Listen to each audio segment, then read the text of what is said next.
հարգելի հետևորդներ, եթերում է IBC լուրերի ժամը 12-ի թողարկումն է, ես Սվետլանա Պետրոսյանն եմ, նախ կարևորը համառոտ։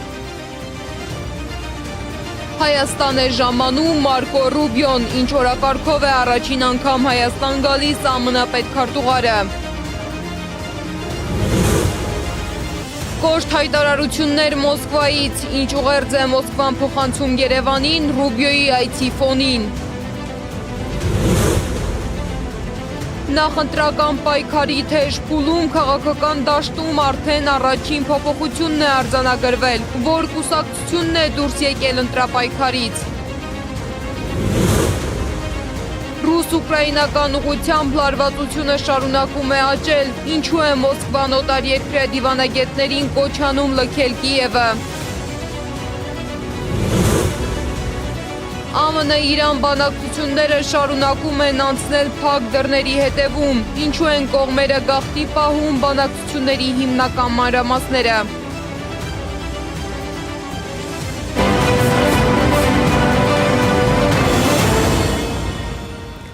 Քիչ առաջ Երևանում թնդանոթի կրակոցներ են հնչել, ինչից հետո Պաշտպանության նախարարությունը ուշացած պարզաբանում է տարածել։ Պաշտպանության նախարարության հաղորդագրության համաձայն մայիսի 28-ին նախատեսված զորահանդեսի նախապատրաստական աշխատանքների շրջանակում հնչել է թնդանոթի 3 կրակոց։ Հետո Երևանի կենտրոնում թռիչքներ է իրականացրել նաև հայկական ռազմական ավիացիան։ Երևանում շարունակվում են մայիսի 28-ի միջոցառումների նախապատրաստական աշխատանքները, իսկ այսօր առաջին անգամ Հայաստան կժամանի ԱՄՆ պետքարտուղար Մարկո Ռուբիոն։ Նա կհանդիպի Արարատ Միրզոյանի հետ, որից հետո կողմերը հանդես կգան հայտարարություններով։ Նախատեսվում է նաև երկկողմ փաստաթղթերի ստորագրում։ Ըստ շրջանառվող տեղեկությունների, ամերիկացի բարձրաստիճան պաշտոնյայի ընդունելությունը կազմակերպվելու է Զվարթնոց օդանավակայանում։ Այստեղ էլ նախատեսված է Ռուբիոյի և Միրզոյանի մոտ կես ժամ տևողությամբ հանդիպումը, որից հետո կողմերը կարող են ստորագրել փոխըմբռնման հուշագիր։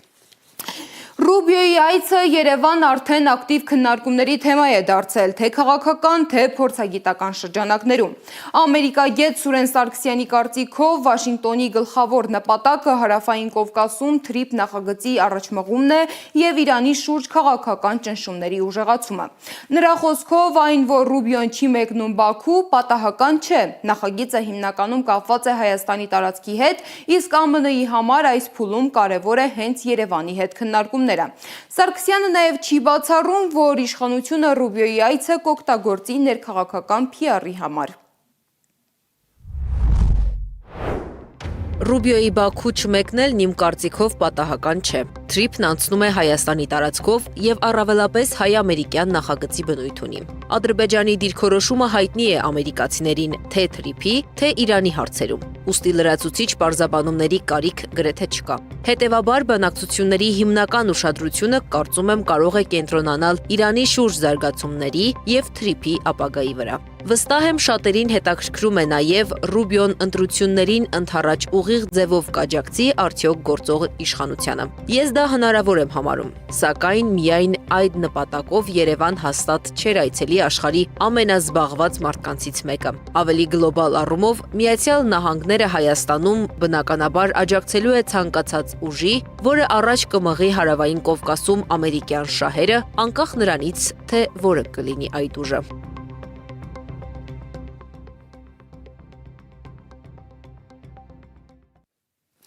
ԱՄՆ պետքարտուղարների այցերը Հայաստան միշտ առանձնահատուկ ուշադրության կենտրոնում են եղել, սակայն այս անգամ քննարկվում է ոչ միայն այցի բովանդակությունը, այլ նաև դրա անսպասելի կազմակերպումը։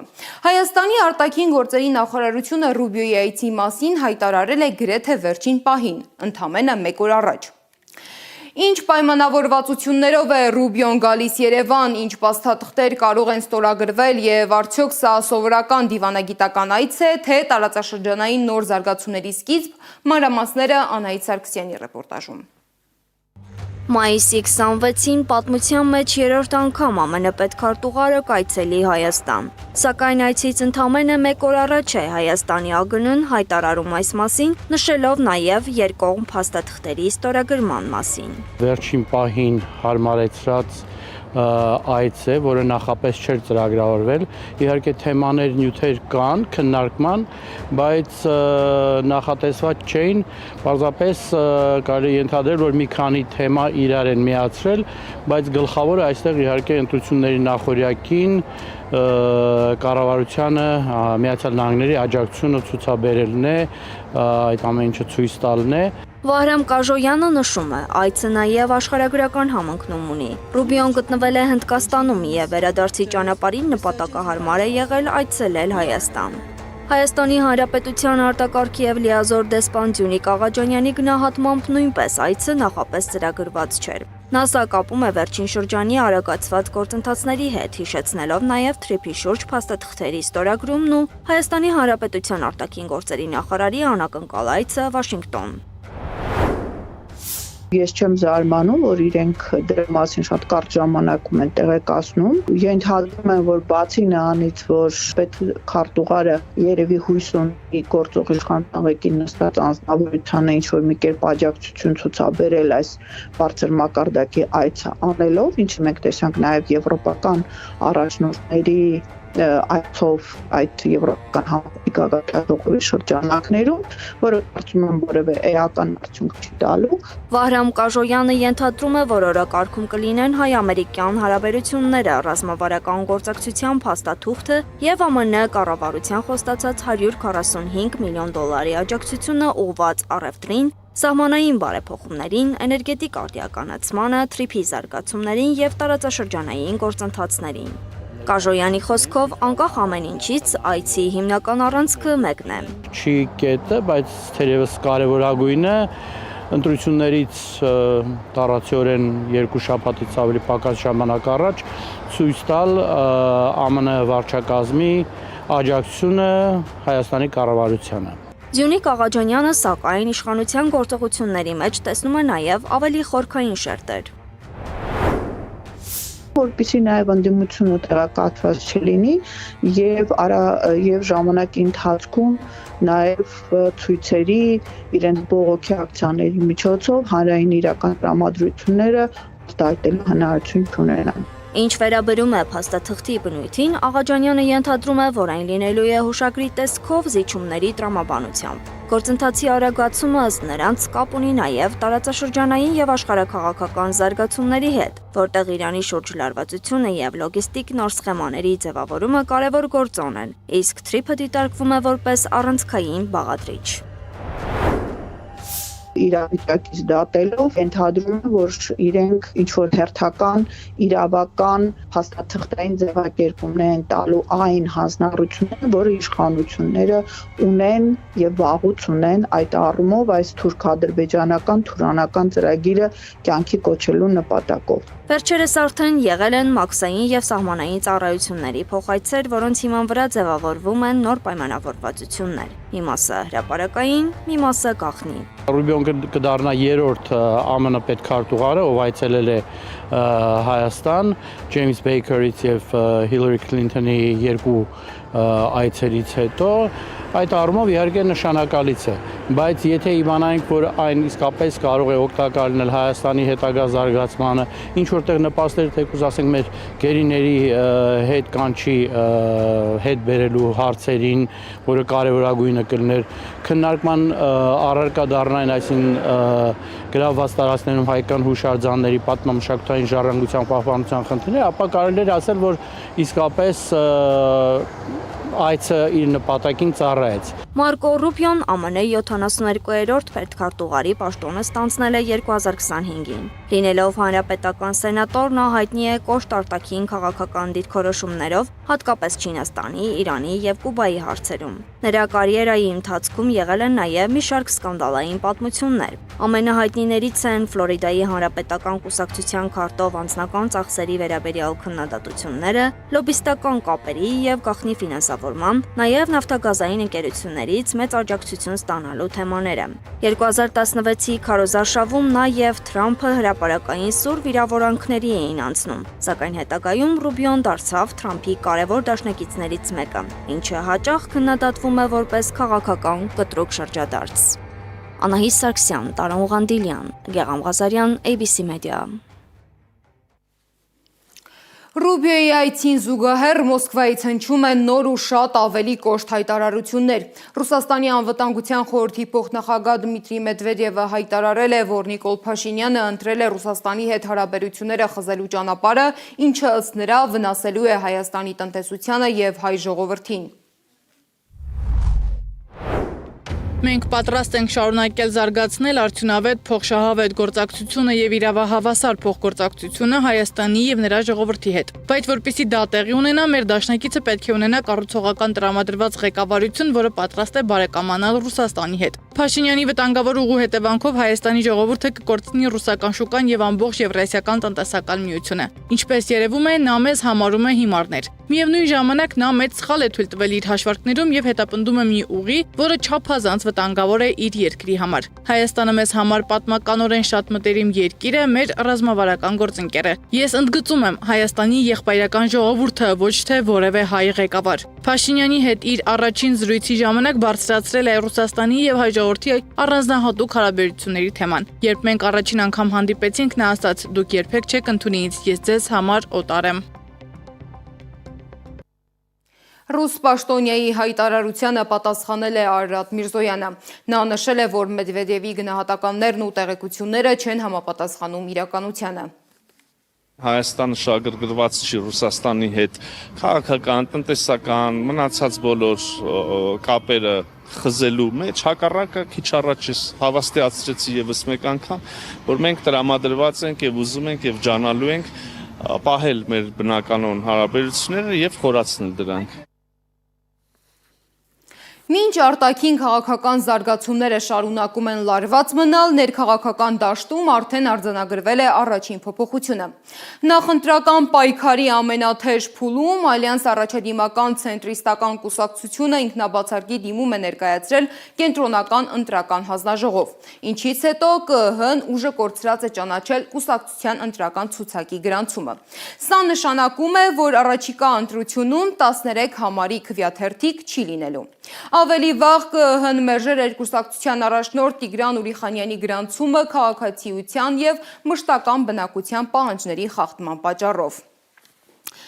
Ընտրապայքարի առանցքային թեմաներից մեկը շարունակում է մնալ Արցախի հարցը։ Քաղաքական ուժերը ներկայացնում են իրենց պատկերացումները թե արցախցիների ապագայի, թե գերիների վերադարձի վերաբերյալ։ Ուժեղ Հայաստանի առաջնորդ վարչապետի թեկնածու Սամվել Կարապետյանը արցախցիների հետ հանդիպման ժամանակ հայտարարել է, որ Հայաստանում պետք է ստեղծվի փոքրիկ Արցախ, որտեղ արցախցիները հնարավորություն կունենան պահպանելու իրենց մշակույթն ու ինքնությունը։ Կարապետյանը նաև հայտարարել է, որ հնարավորինս արագ պետք է վերադարձվեն Ադրբեջանում պահվող հայ գերիները։ Ամեն ինչ անում էի, որ ունենաք ինչ-որ չափ բարեկեցիկ կյանք, որովհետև դուք մեր ազգի առաջամարտիկներն էիք։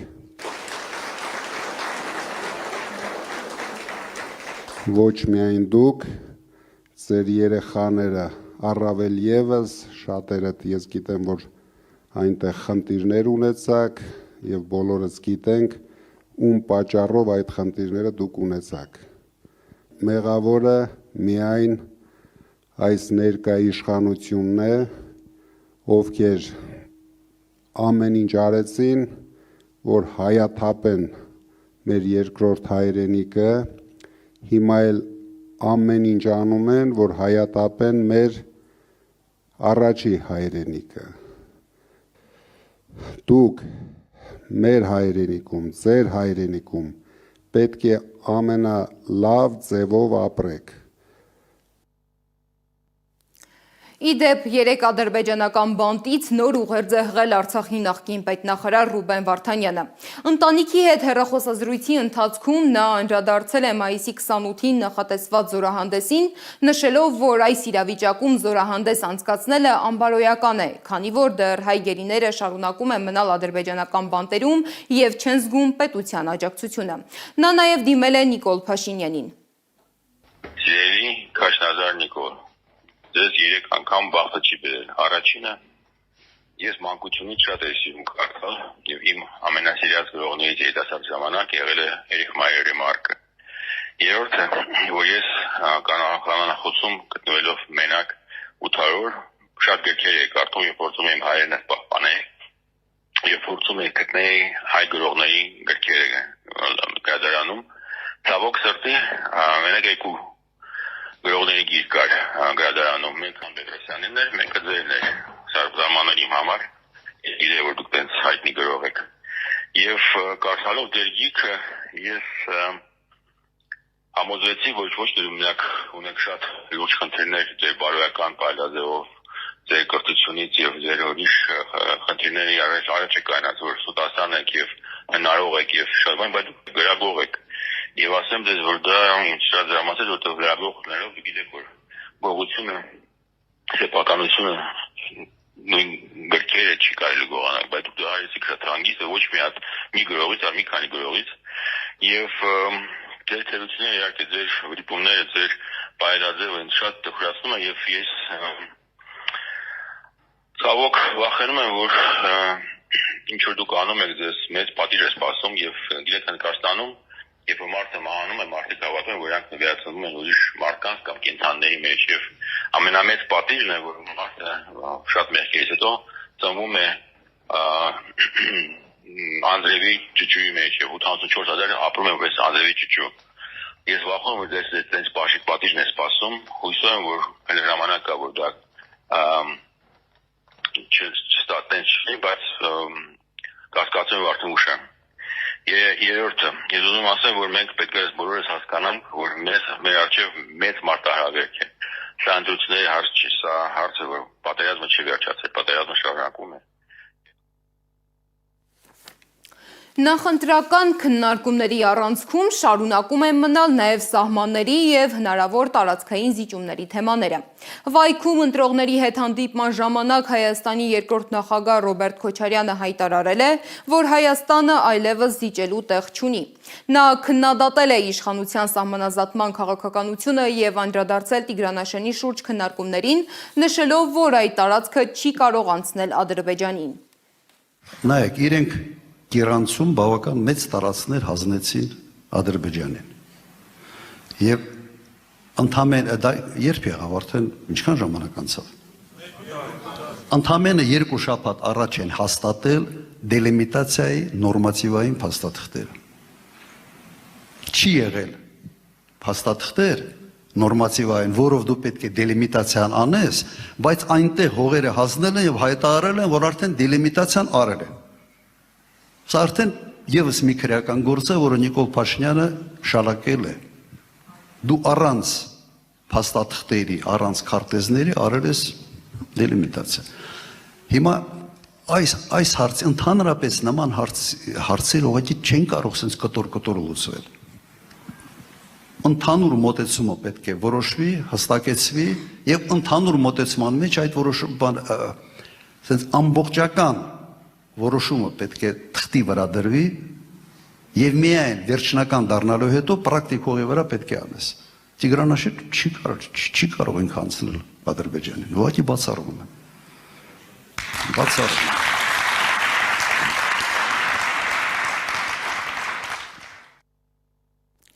Վայքում քարոզարշավի ընթացքում կոշտ հայտարարություն է արել իշխան Սաղաթելյանը։ Նա նշել է, որ եթե ներկայիս իշխանությունը վերընտրվի, ապա Տիգրանաշենի հարցում նոր զիջումներ կլինեն։ Կես մարդու հիմնական խոսույթը ինչ է Ժորժ ջան, ինչ է ձեզ բոլորին ասում։ Ասում է, որ բերելու եմ խաղաղություն։ Տեր կանգնեք ձեր խաղաղությանը։ Տեսեք, Թուրքին բերել է, նստացրել է Սիսիանի գլխին, եկեք ձեզ համոզում է, որ խաղաղություն է բերել։ Եկեք ձեզ ասում է խաղաղությանը տեր կանգնեք։ Մի առիթով ասել են Ժորժ, սա խայով է սկսում, բայց խաղաղություն չի։ Իր ասածը խարդախություն է, խաբեություն է, խառնակչություն է, բայց երբեք խաղաղություն չի։ Ինքը ըստ էության ձեզ, որ ասում է տեր կանգնեք խաղաղությանը, իրականում ասում է տեր կանգնեք պարտությանը, տեր կանգնեք նվաստացմանը։ Իր առաջարկը մեր ժողովրդին, այս օրերին սա է։ ՔՊ-ի ծրագիրը, եթե ուշադիր նայեք Ժորժ ջան, ամենակարևոր եւ էական բանն է։ Խոստումները Նիկոլ Փաշինյանի մեր ժողովրդի հետ կապ չունի։ Այդ խոստումները ձեզ ուղղված չի։ Դա ըստ էության պարտավորություն է Ալիևի առաջ։ Մինչ ընդդիմությունը խոսում է անվտանգությունից և սահմանների անխախտելիությունից, իշխանությունը արդեն խոսում է ոչ միայն ընտրության, այլ նաև ընտրությունից հետո սպասվող քաղաքական փոփոխությունների մասին։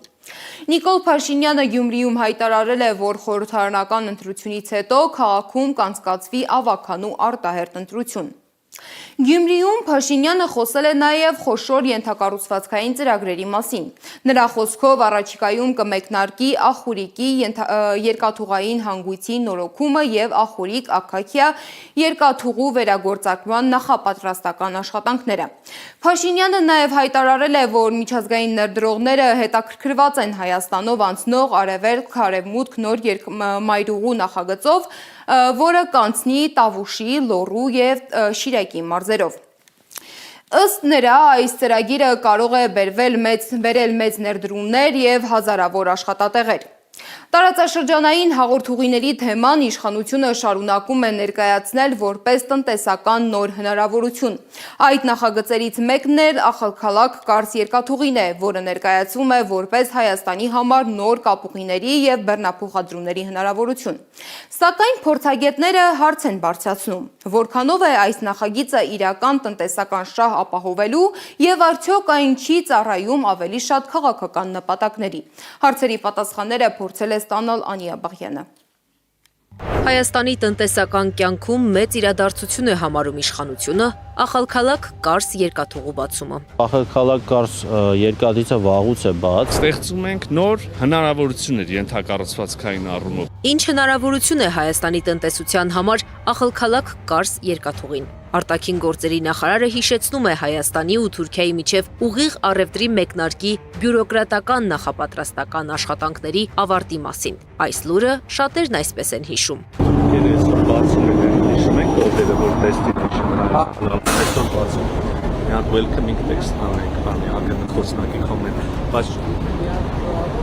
Ըստ Միրզոյանի, գործարարները բեռնափոխադրումները կարող են կատարել տարբեր եղանակներով իրենց ցանկությամբ։ Կարող են մեր գործարարները դա անել եւ գնացքով եւ նաեւ օրինակ բեռնատարներով հասցնել Ախալքալաք, այնտեղից գնացքով կամ հակառակությամբ բերել Ախալքալաք, այնտեղից բեռնատարներով Հայաստան։ Տարբեր տարբերակներ կան։ Մի քանի կարևոր խնդրի մասին Միրզոյանը չնշեց։ Տնտեսագետ Սուրեն Պարսյանի խոսքով այս պահին Ախալքալաք Կարս երկաթգիծը թերբեռնված է, այսինքն երկաթգծի թողունակության 20-ից 25%-ն է գործածվում։ Եվ այս երկաթուղու ակտիվացումը ոչ թե Հայաստանի տնտեսության զարգացմանն է նպաստելու, այլ Թուրքիայի եւ Ադրբեջանի օգտին է լինելու։ Այդ ծրագիրը, որը ֆինանսավորվում էր Ադրբեջանի կողմից, տնտեսապես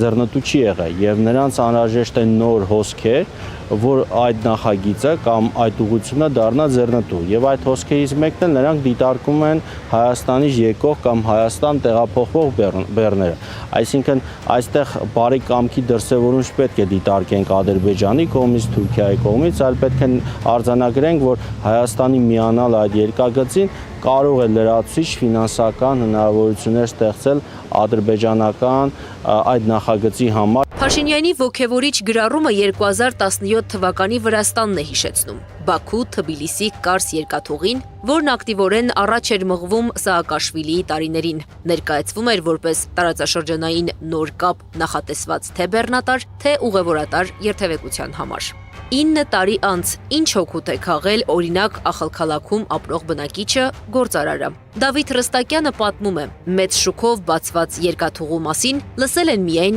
բացման օրը, հետո օգուտներ այդպես էլ չեն քաղել։ Մեծ շուկով եկան բացումը արեցին, բայց ինքը դերևս չի գործում այն մասշտաբով, ինչպես իրենք ներկայացնում են։ Ես չկան գիտեմ տարեկան 18 միլիոն տոննայի մասին էր խոսքը փոխադրումների բեռների, հիմա երևի դրա մի տոկոսներ չկա։ Համենայն դեպս պատկերացրեք, միշտ գնում գալիս եմ ես այդ ճանապարհով Ախալքալաքի եւ Նինոսմինդայի միջև է այդ բայարանը, որտեղից անցնում է այդ երկաթգիծը, այնտեղ համարյա ես գնացք չեմ տեսել։ Հավատացեք չեմ տեսել։ Ինչու չեն օգտվում վրացիները։ Վրաստանում գործում է 1520 մմ, իսկ Թուրքիայում 1435 մմ լայնությամբ գիծ, ինչի պատճառով ախալքալաքում անհրաժեշտ է տեխնիկական փոխարկում, որը դանդաղեցնում եւ թանկացնում է փոխադրումները։ Ռստակյանը պատմում է, որ գործարարները բնակիչները նախընտրում են դեպի մայրաքաղաք փոխադրումները, քան այդ նույն երկաթուղուց օգտվելը։ Այս խնդիրը կարգավորված չէ եւ հայ արտահանողը եւս բախվելու է դրան։ Խոսրով Հարությունյանի խոսքով Հայաստանի իշխող ուժի հայտարարությունը ոչ թե տնտեսական հնարավորություն, այլ նախընտրական փուլում ընտրողների վրա տպավորություն գործելու մասին է։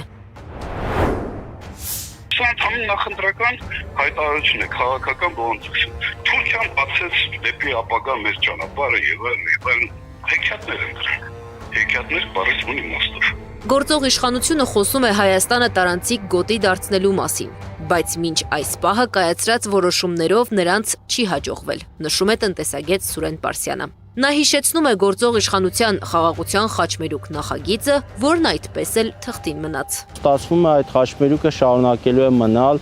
Վրաստանը եւ Հայաստանը դառնալու է ուղղակի այդ հոսքերից վտակներից մեկը ընդամենը, որի պարագայում տարանցիկության պայմանավորված Հայաստանը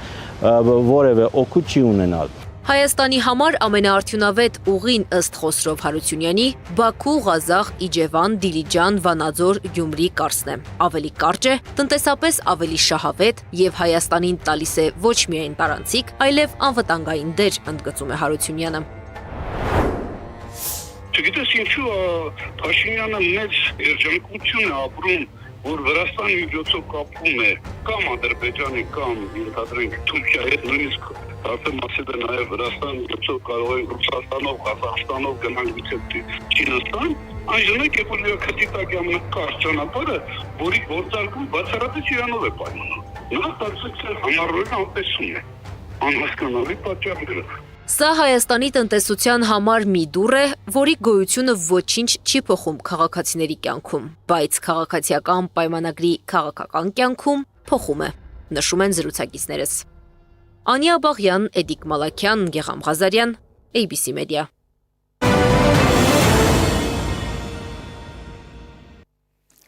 Միջազգային լարվածությունը շարունակում է աճել նաև ռուս-ուկրաինական ուղղությամբ։ Ռուսաստանի Դաշնության արտգործնախարար Սերգեյ Լավրովը ԱՄՆ պետքարտուղար Մարկո Ռուբիոյի հետ հեռախոսով զրուցելիս հայտարարել է, որ Ռուսաստանը սկսում է համակարգված հարվածներ հասցնել Կիևում գտնվող ռազմական նշանակության օբյեկտներին։ Ռուսական կողմը նաև կոչ է արել Կիևում գտնվող օտարերկրյա դիվանագետներին եւ քաղաքացիներին հնարավորինս արագ լքել Ուկրաինայի մայրաքաղաքը։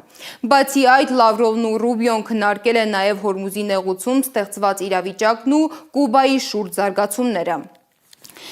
Մինչ տարածաշրջանում շարունակվում են ռազմական ու քաղաքական լարվածությունները, Իրանից հնչում են նաև ներքին իրավիճակին վերաբերող հայտարարություններ։ Ֆարս գործակալության փոխանցմամբ Իրանում առաջիկայում կվերականգնվի ինտերնետ կապը։ Հիշեցնեմ, որ երկրում ինտերնետի հասանելիությունը խիստ սահմանափակված էր ավելի քան 3 ամիս։ Միևնույն ժամանակ շարունակվում են նաև ԱՄՆ-Իրան բանակցությունները։ Իրանի արտգործնախարարության խոսնակ Էսմայիլ Բաղային հայտարարել է, որ որոշ հարցերի շուրջ կողմերը համաձայնություններ ունեն, սակայն դա դեռ չի նշանակում, որ վերջնական համաձայնությունը մոտ է։ Իսկ ԱՄՆ զինուժը հայտնել է, որ Իրանի հարավում, այսպես ասած, ինքնապաշտպանական հարվածներ են իրականացրել, թիրախավորելով հրթիռների արձակման կայաններ, նաև իրանական նավեր, որոնք ամերիկյան կողմի պնդմամբ փորձում էին ականներ տեղադրել նավագնացության կարևոր ուղիների մոտ։ Միացյալ Նահանգների եւ Իրանի միջև ընթացող բանակցությունները շարունակում են մնալ փակ դռների հետևում։ Պաշտոնապես մանրամասներ չեն հրապարակվում, իսկ հնարավոր համաձայնությունների մասին խոսվում է միայն փորձագիտական մակարդակում։ Ինչու են բանակցությունների մանրամասները գաղտնի պահվում, ռեպորտաժում։ Ոչ ոք հստակ չի ասում ինչ է քննարկվում Միացյալ Նահանգների եւ Իրանի միջև փակ դռների հետևում։ Ոչ ոք չի հրապարակում ինչ կարող է լինել հնարավոր հուշագրի բովանդակությունը եւ ինչ ուղղությամբ են գնում բանակցությունները, բայց մի բան ակնհայտ է. գործընթացը տեղափոխվել է այն փուլ, որտեղ տեղեկությունը փոխարինվել է ենթադրություններով, իսկ դիվանագիտությունը ռազմավարական լռությամբ։ Այս ամենի ֆոնին Իրանի արտաքին գործերի նախարար Աբբաս Արաղչիի այցը Նյու Յորք չեղարկվել է վիզայի հետ կապված խնդիրների պատճառով։ Արաղչին նախատեսում էր մասնակցել ՄԱԿ-ի անվտանգության խորհրդի ժողովրդի շրջանակում կազմակերպված միջազգային խաղաղության եւ անվտանգության հարցերով արտգործնախարարների հատուկ հանդիպմանը Չինաստանի նախագահության ներքո։ Սակայն այցի չեղարկումը եւս մեկ անորոշ շերտ է ավելացնում արդեն իսկ լարված դիվանագիտական գործընթացին։ Մինչ այս տարբեր աղբյուրներ շարունակում են խոսել հնարավոր փոխըմբռնման հուշագրի մասին, որը կարող է ձևավորել Միացյալ Նահանգներ-Իրան հարաբերությունների նոր փուլը առանց դեռևս վերջնական եւ հրապարակված պայմանավորվածության։ Միջազգայնագետ Սերգեյ Մելքոնյանի գնահատմամբ այսօր մենք գործ ունենք մի իրավիճակի հետ, որտեղ միաժամանակ ընթանում են թե բանակցություններ, թե ուժային հավասարակշռության վերաձևում։ Բանակցությունները տեղի ունենում են, բայց մենք տեսնում ենք ինչպես զուգահեռ ռազմական ներուժը ԱՄՆ-ի մերձարևելքում աճում է։ Օրինակ Իսրայելում արդեն մոտ մեկ շաբաթ բողոքում են, որ ամերիկյան տարբեր ռազմական ինքնաթիռերը շատ մեծ տարածք են զբաղեցնում Բեն-Գուրիոն օդանավակայանում եւ սովորական քաղաքացիական ավիացիայի համար դա խնդիր։ Բայց մենք նաեւ տեսնում ենք շատ ակտիվ, ինտենսիվ բանակցություններ, որտեղ ներգրաված են մերձարևելքի այլ ակտորները։ Նրա դիտարկմամբ վերջին շփումների ընթացքում հիմնական շեշտը դրվել է Իրանի միջուկային ծրագրի վրա, մինչդեռ նախկինում քննարկման դաշտում էին նաև Իրանի տարածաշրջանային ազդեցությունը եւ բալիստիկ հրթիռների հարցը։ Ները թույլ են տալիս, որ Իսրայելը ունենա ինչ-որ հատուկ իրավունք ապահովել իր անվտանգությունը, երբ որ խնդիրը հասնում է Հեզբոլլահին։ Իսկ սա խոչընդոտ է, որովհետև Իրանը շարունակում է պնդել, որ Հեզբոլլահի, ավելի Լիբանանի հարցը պիտի լինի ընդհանուր պայմանագրի մասերից մեկը։ Միաժամանակ բանակցային գործընթացի շրջանակը ավելի լայն է գնահատում Նվեր Դավթյանը։ Նրա խոսքով գործընթացը տեղի ունենում միջնորդավորված ձևաչափով, որտեղ ներգրավված է նաև Պակիստանը եւ քննարկվում են մի քանի հիմնական ուղղություններ։ Հիմնական խնդիրը վերջին փուլում կարծես թե վերաբերում է 5 կետերի։ Իրանի համար կարևոր է այս փուլում նախ պատերազմի չվեր սկսելը, սառեցված իրանական հաշիվների ապասառեցումը, որոշակի գումարներ, որ կարողանա իրանական կողմը հաշիվներից օգտվել եւ գործել դրանք։ Մյուսը կարևոր է, որը նաև Միացյալ Նահանգների կողմից է բազմիցս հնչեցվել, Հորմուզի նեղուցի կարգավիճակի անվտանգային խնդիրների կամ դրա բացման առնչությամբ։ Հիմնական ուղղությունները դրանք են։ Նրա խոսքով գործընթացը դեռևս չի հասել ամբողջական համաձայնագրի փուլին եւ ավելի շուտ փուլային բանակցությունների տրամաբանությամբ է ընթանում։ Քննարկվում է նաև չինական կողմի երաշխավորության հարցը։ Որքան նկատելի են վերջին օրերի այս գնահատականներից կամ հայտարարված հրապարակված տեղեկություններից հիմնականում մի քանի կետերի շուրջ է, կարծես թե կարծիքները, դիրքորոշումները մոտ են, բայց այնուամենայնիվ դեռևս մի քիչ վաղ է վերջնական ինչ-որ փաստաթղթի ստորագրման մասով խոսել։ Իրանցի քաղաքական մեկնաբան Փույա Հոսեյնիի խոսքով Թեհրանի համար առաջնայինը ոչ միայն տնտեսական կամ քաղաքական պայմաններն են, այլ առաջին հերթին անվտանգության երաշխիքները։ Առաջին կարևոր բանը, որ Իրանի համար արկա է եւ շատ կարևոր է, այն է, որ հնարավորություն չունենա Միացյալ Նահանգներ եւ Իսրայելը նորից պատերազմ սկսի Իրանի դեմ։ Դրա համար այդպիսի պահանջներ է ներկայացում Իրանը, որովհետեւ գոնե մոտակա ամիսներ կամ տարիներ անհնար լինի եւ հրաշքավորություն ունենա Իրանը, որ նման ագրեսիա նորից Իրանի դեմ չի լինի։ Նրա խոսքով այս փուլում քննարկվող հնարավոր համաձայնությունը վերաբերում է ոչ թե բոլոր խնդիրների լուծմանը, այլ առաջին հերթին ռազմական լարվածության նվազեցմանը։ Բոլոր ճակատներում պատերազմը կայացնել է, այսինքն Լիբանանի դեմ, Հեզբոլլահի դեմ այդ պատերազմը նույն ձևի